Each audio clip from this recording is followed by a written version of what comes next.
cut bonuses. Look at this. Home improvement giant Lowe's joining the ranks of now 286 companies giving back the GOP tax cuts, paying its hourly workers up to $1,000 in bonuses. That's 260,000 people. Also giving out brand new benefits like maternity and parental leave. And look at this. A new Monmouth poll shows President Trump's approval rating jumping 10 percentage points to 42. A Fox News poll shows the same movement higher.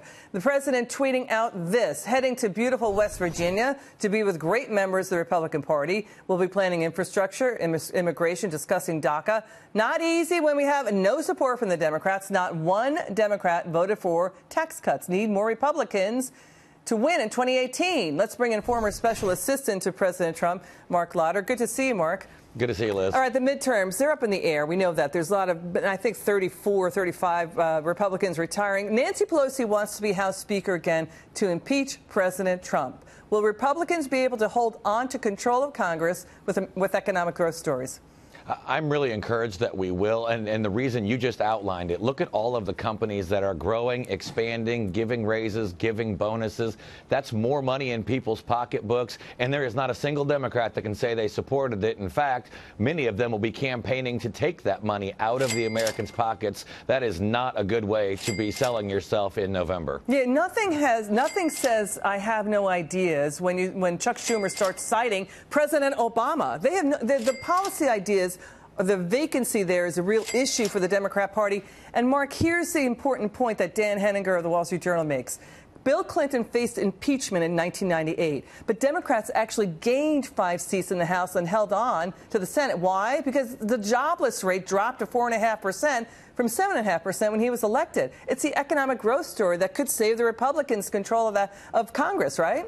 I mean, they coined the phrase, it's the economy, stupid, and I don't think that that's changed much. Here's the thing that people know. Every time the Democrats are opening their mouths on this, whether it's Nancy Pelosi calling it crumbs, whether it's referring to it as Armageddon, every time they speak, the American people are seeing that they're lying. They're giving misinformation to the American people, and that's just not going to play very well. People are seeing the growth. They're feeling it in their pocketbooks starting today. Yeah. Even if you don't work for one of those companies that's given the raise, everyone's paychecks are going up just starting this month because of the tax cut plan. And it's going to be very difficult for Democrats, especially those in areas that the president won. It's going to be very difficult for them to explain why they voted against this. And we've got news coming in from our sources in Washington. The president and Republican Kevin Brady are now talking about more tax cuts to boost retirement savings. So it's phase 2 of tax cuts coming in.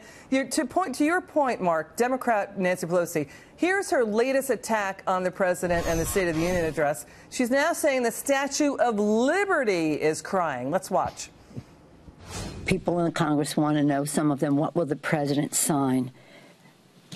Without any basis on evidence, data, and the rest, he makes these statements about newcomers to our country and equating it in a criminal way. What was that about? What was that about last night? So it was, I would say, confusing. It was worse than that. It was dangerous, what he said last night. And it has instilled fear, as I say over and over. What he is doing brings tears to the eyes of the Statue of Liberty and instills fear in the hearts of people who are concerned.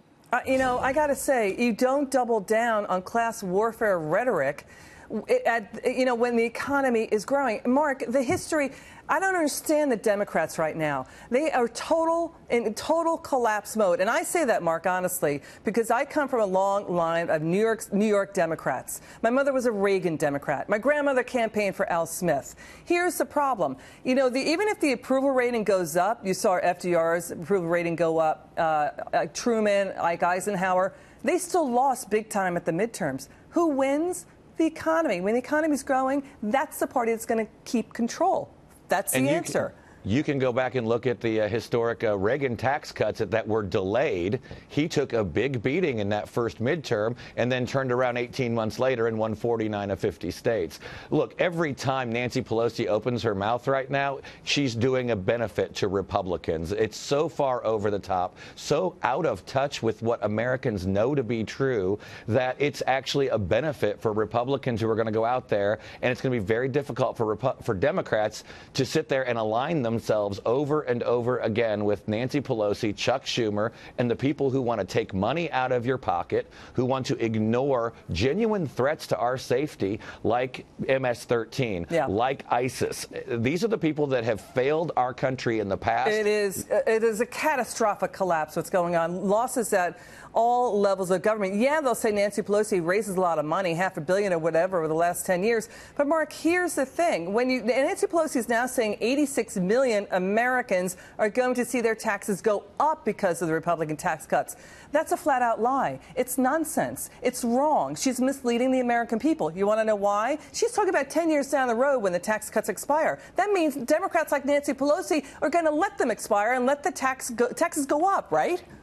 And that is a great message for Republicans who want to keep the tax cuts moving forward, is we need more Republicans. Look, the message for 2018 is very simple. It's results over resistance.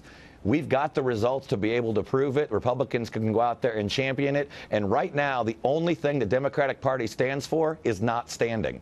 Yeah, I'm sorry. I get so head up about this. Forgive me. I mean, I just don't see how you double down on failing rhetoric. Voters don't go into the to the voting booth, saying class warfare or race warfare. They say, what are you going to do for me? What have you done for me? That's the answer. Mark, it's good to see you. Absolutely. Good to see you, Liz. Great to see you. Thanks for coming on.